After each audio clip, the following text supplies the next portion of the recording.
ifni keessa feera dukkanni keessa beera kanaafis gahii ibsi waaqayyootu mudhii keeydheera. Ifni keessa baay'eera dukkanni keessa beera kanaafis gahii ibsi waaqayyootu mudhii keeydheera. Ifni keessa baay'eera dukkanni keessa feera kanaafis gahii ibsi waaqayyootu mudhii keeydheera. Kanaafis gahii ibsi Waaqayyootu mudhii keeydheera. kanaafis gahii ibsi Waaqayyootu mudhii keeydheera. kanaafis gahii ibsi Waaqayyootu mudhii keeydheera. kanaafis gahii ibsi Waaqayyootu mudhii keeydheera. Mudhii keeydheera. Mudhii keeydheera. Mudhii keeydheera. Mudhii keeydheera.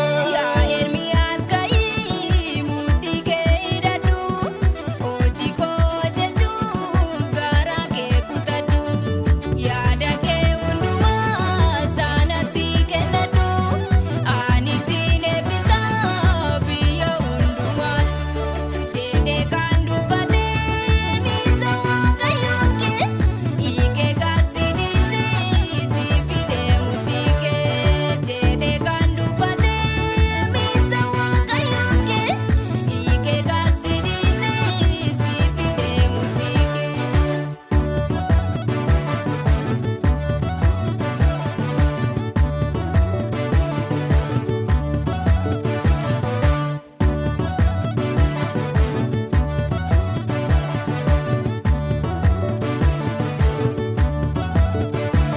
Dukkanni limitiin lafaatu isaa saba lafa irraayyuu inni nuska siif immoo garuuyyuu ifaatu baha warra dukkana keessaatti ifaattas baha dursee dubbatee kun akka ta'u kan gooftaan jedhee hunduu haa ta'u.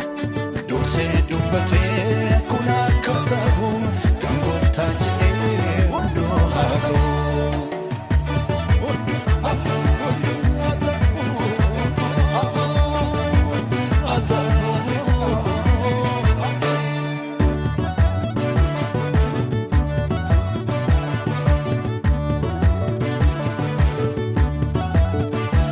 Sabni lafa irraayyuu garaa ifatee warri dukkana keessa dhufan gara kee ibsaan kee ifeera deebi'ee naamu durseetu dubbatee inni hin dhufamu ofiitti amanee mana si baase jireenya haaraa si jalqabsiise.